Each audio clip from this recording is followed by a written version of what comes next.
Ciao a tutti e benvenuti in questo nuovo video che non faccio in cucina ma nella mia serra che in questo momento è particolarmente fiorita. Allora, perché sono qui? Perché qualche giorno fa ho fatto vedere nelle storie di Instagram le mie orchidee e mi sono arrivate tantissime domande su come faccio ad averle così sane, così belle e così rigogliose. Allora ho pensato di fare questo video per darvi qualche consiglio, per aiutarvi ad averle belle come ce l'ho io, ma soprattutto vorrei darvi qualche dritta per non farle morire, cosa che purtroppo mi scrivete vi capita molto spesso. In questo video vi parlo dell'orchidea Phalaenopsis, che è la varietà più diffusa. Sicuramente ne avete una pianta a casa, anche se magari non sapete che si chiama così. Praticamente è molto diffusa perché si trova sempre nei negozi di fiori e nei vivai ed ha anche un prezzo non troppo alto. Di solito va dai 10 ai 30 euro a seconda, ad esempio, di quanti rami fioriti ha, oppure costa un po' di più se è una specie particolare. La Phalaenopsis, come tutte le altre orchidee, è una pianta tropicale ed è una pianta epifita, cioè in natura cresce sulla corteccia degli alberi, sta lì aggrappata con le radici all'aria e dall'aria e dall'umidità prende proprio il nutrimento. Ha queste foglie che sono ovali e simmetriche ed hanno un bel colore verde scuro. Già dalle foglie possiamo capire se la nostra pianta è in salute oppure no, ma andiamo per gradi e cerchiamo di vedere insieme quali sono le cose fondamentali che servono per far vivere bene una pianta di orchidea. La prima cosa che dobbiamo tenere bene in mente è che le piante, tutte le piante, per crescere hanno bisogno della luce. Quindi il mio consiglio è di posizionare la nostra orchidea vicino ad una fonte di luce, che può essere una finestra, una vetrata, insomma vedete voi, e magari scegliamo la finestra dalla quale entra più luce durante il giorno. Come vi ho detto, sono piante tropicali, quindi va bene tenerle in casa in inverno, soprattutto perché potrebbero morire per le basse temperature. Sono piante che muoiono al di sotto di 10 gradi, quindi va bene tenerle in casa. Ma come si alzano le temperature, le possiamo sistemare fuori, ad esempio in un angolo all'ombra, nel giardino oppure nel terrazzo. L'importante è che non siano mai sotto il sole diretto, che potrebbe bruciare le foglie. Quindi, come arriva la primavera e le temperature esterne superano i 16-18 gradi, tiriamole fuori, le lasciamo fuori per tutta la bella stagione e le rimettiamo in casa ai primi di ottobre, quando appunto le temperature iniziano ad abbassarsi. Ricordatevi che le orchidee sono piante che amano il caldo, amano il vento, amano l'umidità e quindi se hanno la possibilità di stare fuori in estate riescono a rigenerarsi. È un po' come se si trovassero nel loro habitat naturale.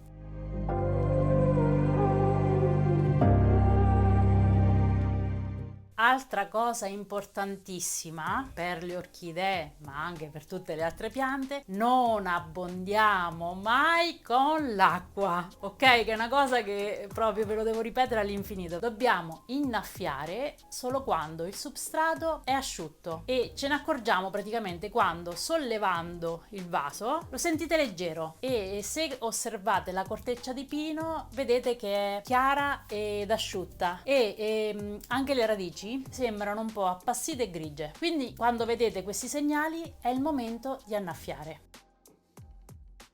Come si innaffiano le orchidee? Innaffiamo sempre e solo mettendo a bagno la pianta di orchidea in una bacinella. La lasciamo lì per un'oretta e mezza, insomma, con l'acqua che arriva a 3/4 dell'altezza del vaso. E quando il vaso, staccandolo, sentite che è un pochettino più pesante e la corteccia soprattutto è diventata scura ed umida, possiamo sgocciolarlo per bene e rimetterlo al posto. Dobbiamo fare attenzione a non dare mai l'acqua da sopra, perché ultimamente ultimamente molte orchidee che acquistiamo hanno un piccolo pezzo di spugna sotto al colletto, cioè nel punto in cui escono le foglie, e se questa spugna si inzuppa di acqua c'è il rischio che la pianta possa marcire ed inizi a perdere le foglie. Questa spugna si utilizza nei vivai praticamente per moltiplicare la pianta di orchidea e per farla radicare più facilmente, ed è una tecnica molto utilizzata ultimamente dai vivaisti, quindi insomma facciamo attenzione a questa cosa. L'acqua sempre e solo a temperatura ambiente, non facciamo mai l'errore di dare l'acqua calda alle piante perché è il modo più veloce per ucciderle, quindi prima di mettere a bagno, di immergere la pianta, controlliamo sempre la temperatura dell'acqua, deve essere a temperatura ambiente. Ogni quanto innaffiare, non c'è una regola, dipende molto dal clima. Indicativamente io in inverno innaffio una volta ogni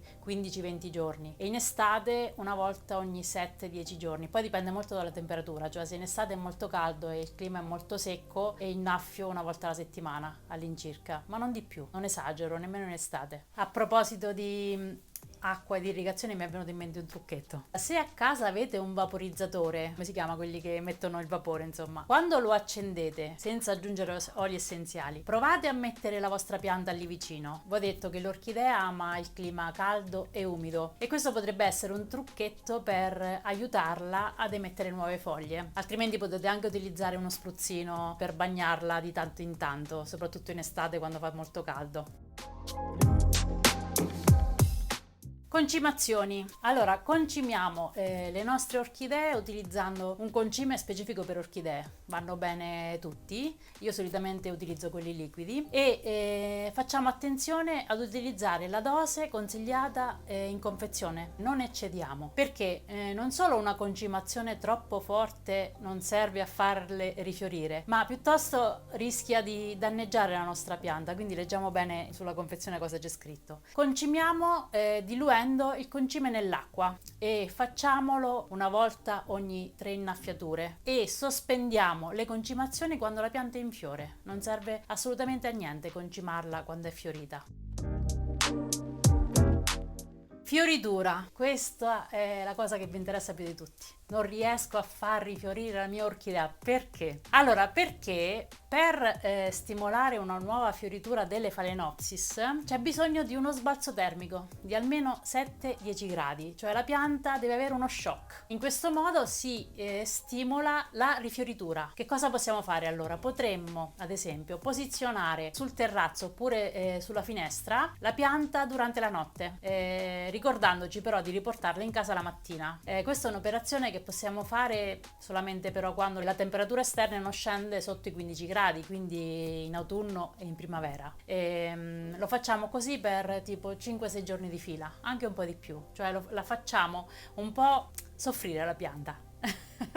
Dopo questo piccolo stress, solitamente l'orchidea ha lo stimolo di fiorire ed è un trucchetto che solitamente fanno anche nei vivai, cioè tengono le piante, possiamo dire, in frigorifero per qualche ora al giorno, insomma usano questo piccolo trucchetto appunto per stimolare una nuova fioritura. Poi un'altra cosa che spesso mi scrivete è: Benedetta, ma la mia pianta di orchidea sta perdendo i fiori. È normale, cioè quando una pianta sfiorisce non sta morendo, assolutamente no, cioè un'orchidea può essere in fiore anche per 3-4 mesi, poi quando inizia a perdere i fiori è assolutamente normale, quindi non ci dobbiamo preoccupare. Dobbiamo recidere lo stelo floreale, se è secco direttamente alla base, se invece è verde possiamo anche lasciarlo lungo oppure possiamo reciderlo sopra il primo nodo. Se lasciamo lo stelo lungo, può succedere che sempre dallo stelo vengano emessi dei nuovi fiori. Oppure può anche succedere, a me mi succede spesso, che sempre sullo stelo prendano vita delle nuove piantine di orchidee che si chiamano keiki, che se abbiamo la pazienza e la cura di stargli dietro potremmo recidere per produrre delle nuove piantine di orchidee. Ultima cosa sulla coltivazione delle orchidee Phalaenopsis: il vaso. È indispensabile coltivarle nel vaso trasparente? Cioè le radici devono prendere la luce e in questo modo la pianta cresce rigogliosa? Non è fondamentale. Io ho delle orchidee Phalaenopsis che hanno il vaso trasparente e alcune orchidee che non hanno il vaso trasparente e stanno tutte in salute. Questo perché la Phalaenopsis fa la sintesi clorofiliana, quella che gli permette appunto di vivere e crescere, sulle foglie, come tutte le piante, e in piccolissima parte sulle radici. Quindi le radici non hanno bisogno di prendere la luce. Il vaso trasparente però è molto utile perché serve a noi per capire quando è il momento di innaffiare, perché osservando le radici e osservando la corteccia di pino, il substrato che c'è all'interno del vaso, riusciamo a capire se c'è bisogno o meno di irrigare. Ma il vaso trasparente non è diciamo una cosa fondamentale per la pianta, è una cosa che aiuta noi a capire come ci dobbiamo comportare. Ok, io penso di avervi detto tutto quello che so riguardo alle orchidee Phalaenopsis, quindi spero di avervi tolto qualche dubbio e spero che questo video vi sia piaciuto e che possa esservi utile. Se avete domande o suggerimenti scriveteli sotto nei commenti e noi ci vediamo al prossimo video. Ciao!